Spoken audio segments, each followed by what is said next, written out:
ये लड़ाई दिल्ली और लखनऊ की है। नो प्लीज कभी दिल्ली पहुंचे थे जिस रास्ते, वही लखनऊ वाले उसी रास्ते पहुंचना चाहते हैं। कोर्ट ने दूसरे पक्ष को, अध्यक्ष महोदय सुनिए, ये सुनना चाहिए। ताज्जुब की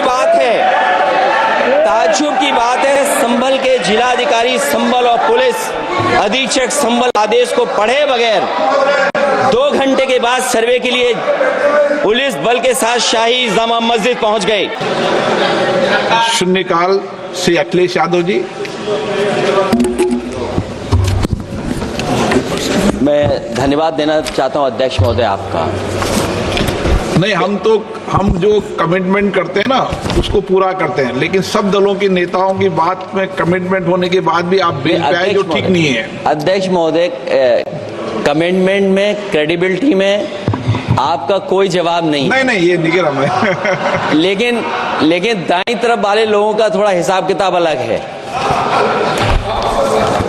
अध्यक्ष महोदय, मैं धन्यवाद देता हूं आपका कि आपने बहुत महत्वपूर्ण घटना पे मुझे बोलने का अवसर दिया है। संभल जो इसलिए जाना जाता था कि भाईचारे के साथ वहां रहते हैं लोग, वहां अभी से नहीं, सदियों पुराना भाईचारा हजारों साल से इसी तरह रहते आए हैं। लेकिन अचानक ये जो घटना हुई है, ये सोची समझी रणनीति के तहत वेल प्लान्ड हुआ है और वहां के भाईचारे को गोली मारने का काम हुआ है। जो घटना हुई है वो सोची समझी साजिश है।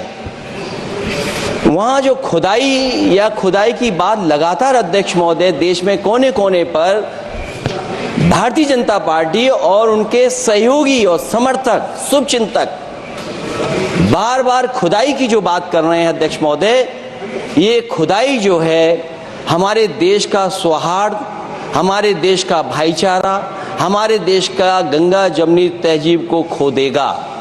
मैं आपका धन्यवाद इसलिए भी देता हूं कि इस महत्वपूर्ण जो साजिश हुई, और वो साजिश सोची समझी इसलिए मैं बोल रहा हूं। उत्तर प्रदेश का चुनाव था, पहले 13 तारीख को चुनाव होना था और 13 तारीख के चुनाव को उन्होंने बढ़ा करके 20 तारीख कर दिया।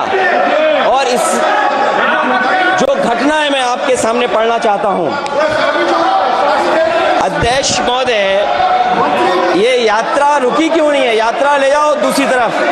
अध्यक्ष महोदय, संभल की शाही जामा मस्जिद के खिलाफ 19/11/2024 को सिविल जज सीनियर डिवीजन छंदौसी संभल में एक याचिका डाली गई। कोर्ट ने दूसरे पक्ष को, अध्यक्ष महोदय सुनिए, ये सुनना चाहिए, हम यूं ही नहीं कहते थे। आप संक्षिप्त में बोले। अध्यक्ष महोदय, हम यूं ही नहीं कहते थे कि संविधान ये मानती नहीं सरकार, हम यूं ही नहीं कहते थे कि संविधान नहीं मानती। जब प्लेसेस ऑफ वर्शिप एक्ट है, प्लेसेस ऑफ वर्शिप एक्ट है, हम बनते तो बहुत कुछ हैं। संभल के शाही जामा मस्जिद के खिलाफ 19/11/2024 को सिविल जज सीनियर डिवीजन चंदौसी संभल में एक याचिका डाली गई। कोर्ट ने दूसरे पक्ष को सुने बगैर उसी दिन 19/11/2024 को सर्वे के आदेश दे दिए। ताज्जुब की बात है, संभल के जिलाधिकारी संभल और पुलिस अधीक्षक संभल आदेश को पढ़े बगैर 2 घंटे के बाद सर्वे के लिए पुलिस बल के साथ शाही जामा मस्जिद पहुंच गए। जामा मस्जिद की कमेटी, जनप्रतिनिधि, उलेमा इकराम, सभी अधिवक्ताओं ने सहयोग दिया। जिलाधिकारी संभल और पुलिस अधीक्षक संभल ने 2.5 घंटे सर्वे के बाद कहा, आप सब सर्वे पूरा हो चुका है और अब रिपोर्ट कोर्ट को भेज दी जाएगी। लेकिन दिनांक 22/11/2024 फ्राइडे को जुमे की नमाज के लिए लोग नमाज अदा करने के लिए जामा मस्जिद पहुंचे, लेकिन पुलिस प्रशासन ने बैरिकेड लगा दिया ताकि लोग नमाज न पढ़ सकें। उसके बाद भी लोगों ने संयम बरतते हुए नमाज अदा की और किसी प्रकार का विरोध प्रदर्शन नहीं किया। 29/11/2024 को कोर्ट की अगली तारीख तय थी। शाही जामा मस्जिद की कमेटी और मुस्लिम समाज के सभी लोग कोर्ट में केस की पैरवी के लिए तैयारी कर रहे थे, परंतु दिनांक 23/11/2024 की रात पुलिस प्रशासन द्वारा कहा गया 24/11/2024 यानी अगले दिन सुबह को दोबारा सर्वे किया जाएगा। शाही जामा मस्जिद कमेटी और अधिवक्ता ने कहा कि इस सर्वे तो मुकम्मल हो चुका है, अब दूसरे सर्वे की क्या आवश्यकता है। कोर्ट के आदेश का हमने पालन कर दिया, अगर दूसरे सर्वे कराना है तो दोबारा आदेश करवाएं, कोर्ट के आदेश के बाद हम दोबारा सर्वे करा देंगे। लेकिन जिलाधिकारी संभल और पुलिस अधीक्षक संभल ने कोई सुनवाई नहीं की और तानाशाही दिखाते हुए सुबह के वक्त से पहले शाही जामा मस्जिद आ गए। शाही जामा मस्जिद कमेटी और मुस्लिम समाज के लोगों ने फिर भी धैर्य रखा और दोबारा सर्वे के लिए अंदर ले गए। सर्वे के दौरान करीब 1.5 घंटा बाद जब जनता को सूचना मिली तो वो इकट्ठा होना शुरू हो गए।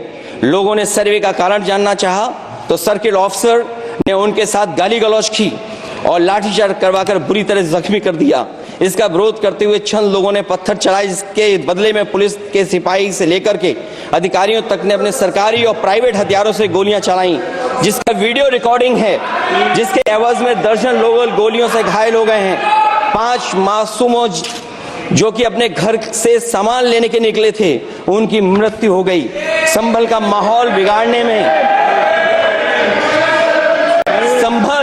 संभल का माहौल बिगाड़ने में याचिका दायर करने वाले लोगों के साथ पुलिस और प्रशासन के लोग जिम्मेदार हैं। इनको निलंबित किया जाना चाहिए और हत्या का मुकदमा चलाया जाना चाहिए, जिससे कि लोगों को इंसाफ मिल सके और आने वाले समय में कोई इस प्रकार की संविधान के खिलाफ और गैर कानूनी घटना को अंजाम न दिया जा सके। अध्यक्ष महोदय, ये लड़ाई दिल्ली और लखनऊ की है। नो प्लीज कभी दिल्ली पहुंचे थे जिस रास्ते, वही लखनऊ वाले उसी रास्ते पहुंचना चाहते हैं। उज्जर रमन सिंह जी 2 मिनट बोल रहे, आप 1 मिनट बोल रहे हैं। हो गया विषय आपका अखिलेश जी विषय हो गया आपका। अखिलेश जी विषय हो गया आपका।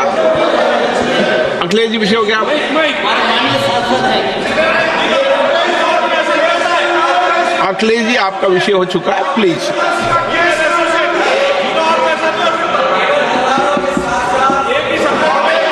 आप जल्दी आप बोलना चाहते हैं, प्लीज। चलिए, हो गया उनका विषय, उन्होंने पूरा विषय रख दिया। उज्जवल निगम जी, हो गया आपका विषय, आपने सारी मांग रख दी। माननीय अध्यक्ष जी, संभल को इंसाफ और न्याय चाहिए। संभल को इंसाफ और न्याय चाहिए। सुप्रीम कोर्ट के सिटिंग जज से इसकी जांच करानी चाहिए और जो लोग अधिकारी दोषी हैं उनको आप कंक्लूड कर दें। ये दिल्ली ये अध्यक्ष महोदय इसलिए जरूरी है। अध्यक्ष महोदय बताइए प्लीज। अध्यक्ष महोदय, चुनाव हो गया, चुनाव में जो बेईमानी की है सरकार, जो चुनाव में बेईमानी